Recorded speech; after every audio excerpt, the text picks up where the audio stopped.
Let's take a full look here at MW3's early access period, what free rewards you're getting, how to play this game early, and much more. So first up here, campaign for this game will be playable on November 2nd if you pre-order MW3 digitally, any platform, but it has to be digitally. If you pre-ordered a physical edition, you will not be able to play the campaign early. You'll have to wait until November 10th, but for pre-orders that were digital on Steam, on Battle.net, on the Xbox PlayStation Store, through the COD application, you'll be able to start playing this MW3 campaign on November 2nd and all the way up until the game comes out, and of course you'll be able to play it after as well. Now in terms of preloads, at these times up on screen, on Wednesday, November 1st, you'll be able to download this campaign early access file. Battle.net players are able to download the full file right now. Let me know down below if downloads are coming out early, but most, if not all people, should be able to fully download this early access file at least a day before it's actually playable. And it's going to be playable, of course, on Thursday, November 2nd at these times up on screen. As I've been saying, let me know down below if you guys have any questions on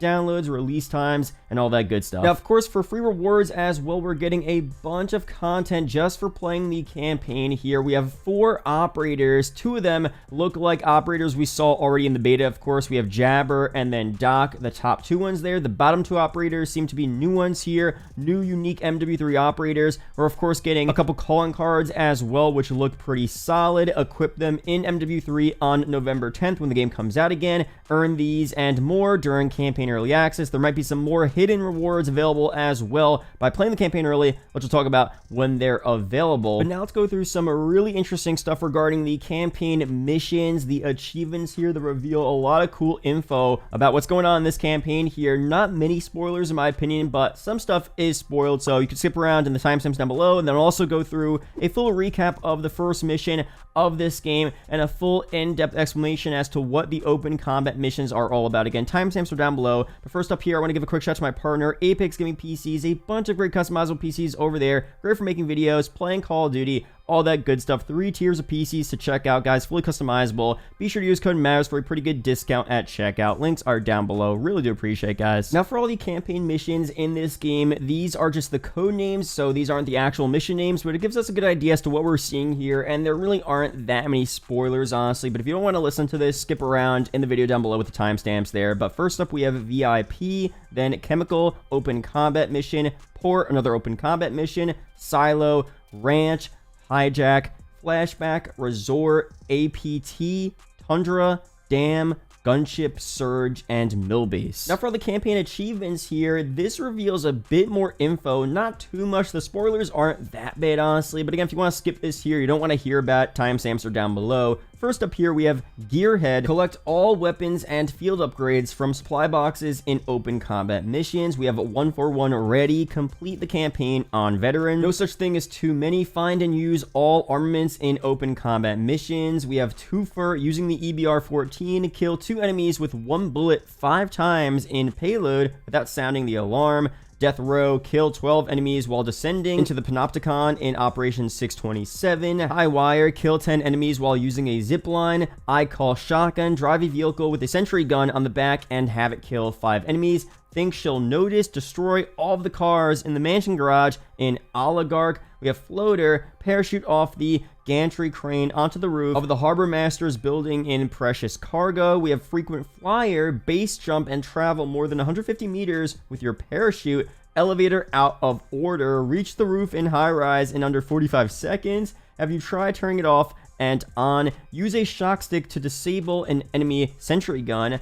Hey, catch, throw and hit an enemy directly with a flammable caster, then blow them up with. Hitchhiker, defuse the bomb on the truck in Agora Dam while it's in motion. Snow Angel, execute the Force Sniper in Frozen Tundra with a takedown. Tag, you're it. Use the spotter scope to tag 60 enemies or items in open combat missions.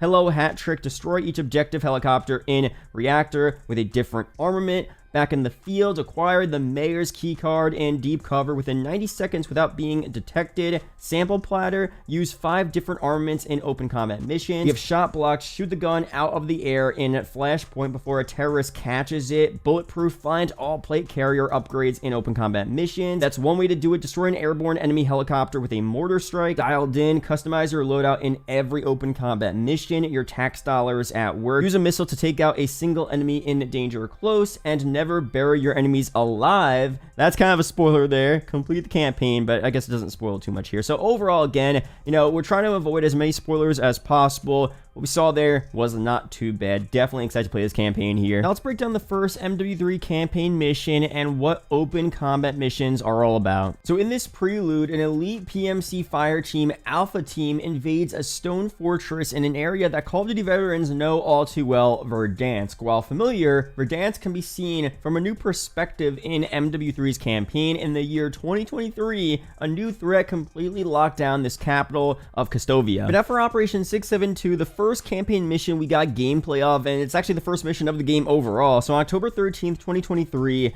at 0200 hours, 2 a.m. local time, Alpha Team successfully infiltrates the Zordea prison complex via amphibious tactics using water suits, oxygen tanks, and diver propulsion vehicles to reach the complex's base. After ascending the battlement's slope, the team follows the mission's optimal plans using suppressed weapons, night vision goggles, and stealth tactics to move along the wall until they find a breach in its western section. Alongside parachuting reinforcements, Alpha Team moves into position down off the battlements and onto the courtyard level, confirming visual on an HVT entering a prisoner transfer helicopter, but it's not our guy, because our guy is deeper in the complex. Alpha Team calls in a distraction play using an explosive outside the facility to get the first strike from behind on enemy forces. Quickly losing its low profile, Alpha Team uses a smoke screen for cover before finding a hatch in the courtyard, which they then use to descend further into the complex via its intricate tunnel network. Fortunately, they land right near the heart of the Panopticon, the Gulag's proper prison with a central security observatory tower, which Alpha Team sees moments before they radio in for total darkness. With only muzzle flashes, lasers, and their NVGs as their only sources for light,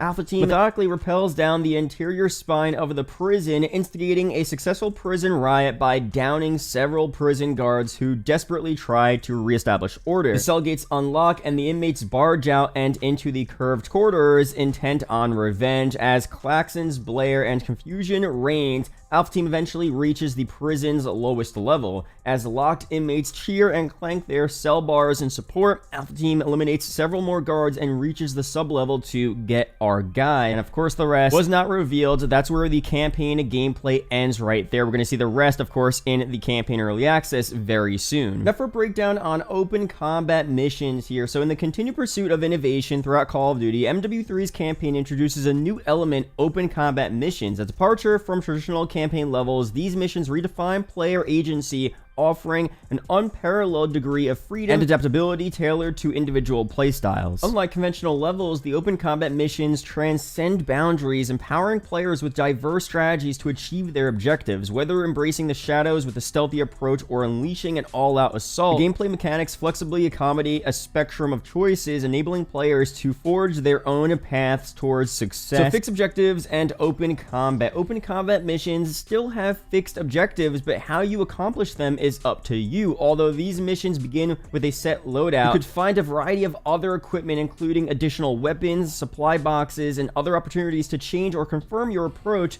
to what you think is the most advantageous way to completing the objectives. Pitts explains that open combat missions are intentionally dispersed throughout the campaign to create a seamless, intertwined experience between these and the traditional cinematic missions, which sounds pretty cool. These missions allow for free roam within enlarged mission boundaries, but in exchange, there are minimal checkpoints, which actually offers you additional opportunities to return to your mission infiltration to rethink your strategy. So if you're going off the rails and your strategy that you made up isn't going well, you could go to the checkpoint and I guess restart to a different position, which sounds pretty cool. And now for the return to Gora Dam. Unlike the Gora Dam that players remember from 2019, the Gora River's waters run deep in 2023. From atop the dam, Simon Ghost Riley, who players control as part of this mission, must defuse several bomb sites in the vicinity of the dam, one of which is on a moving truck. How Ghost completes this mission is in your hands. Ghost is armed with a fully kitted out assault rifle for weapons-free engagements, but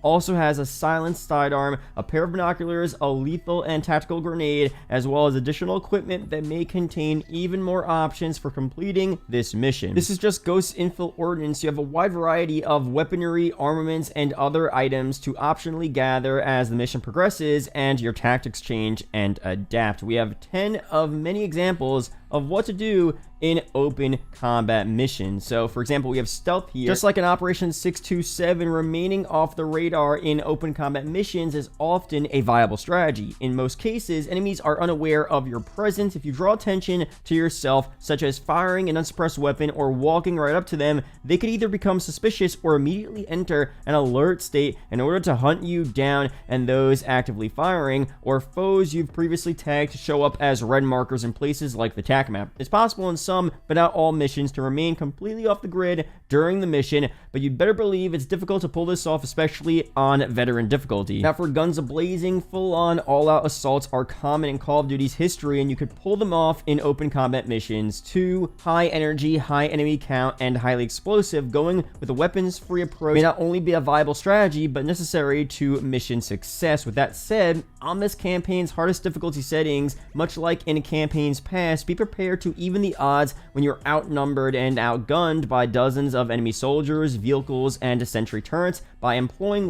a combination of, or as many of the following methods of mission completion. So we of course have using your loadout. Not only do you typically have a primary and secondary weapon, equipment, lethals, and tacticals, and on-operator gear like binoculars or night vision goggles, but another part of your loadout, and new to this campaign, is additional equipment. So here, just like in Call of Duty Warzone, you could stow away loadout items like field upgrades, self-revive kits, and equipment pieces for later use, allowing you to use certain strategies more often, like picking up enemy ordnance, rather have the enemy's gun instead of your own. Feel free, just like the more familiar campaign missions, your open combat mission operator can use all kinds of armaments, including those dropped by enemies. Scavenging for more. New to Call of Duty campaign missions, it's possible to find loose loadout items, item boxes, or even the ability to swap to another loadout mid-mission via special loadout crate. Some of these resources will be in obvious locations. Others, especially those that could lead to some interesting strategies, are a bit harder to uncover. However, your efforts will be rewarded with additional versatility for completing the objective, and on foot as well. Most Call of Duty campaign missions involve boots on the ground combat, so if you'd rather go the traditional route in open combat missions, very little is stopping you from standard operator movements, or you could slide cancel all over the mission. Don't expect tactical sprint to recharge whenever you do it. So kind of funny that they're promoting this here for the campaign as well. We have parachuting, parkour, and more. Whether it's jumping off the Gora Dam or mantling onto balconies, open combat missions offer plenty of verticality and unconventional movement options. We have in water as well. If there's a body of water in an open combat mission, you are free to dive into it and swim. This could be a vital component for overall stealth strategy, or perhaps an alternate path to an objective. Vehicles. Open combat missions often contain drivable vehicles, whether it's the armored SUV of the hostiles you just eliminated, or an idle four-wheeler with the keys already in the ignition. And if you want to launch a C4 rigged ATV into an enemy helicopter, then there's nothing stopping you except the noise and general chaos that this tactic may result in. And we have kill streak and interchangeable items as well. It could be as simple as a throwable flammable gas canister, or as complex as calling for an air-to-ground missile. There's plenty more than personal armaments and vehicles to use for some serious firepower. But overall, that's it here for this video. Be sure to subscribe for more COD update videos like this. Let me know down below in the comment section if you're hyped for this campaign. Shout out to the YouTube channel members as always, and I'll see you guys in the next video or live stream. Peace out, guys.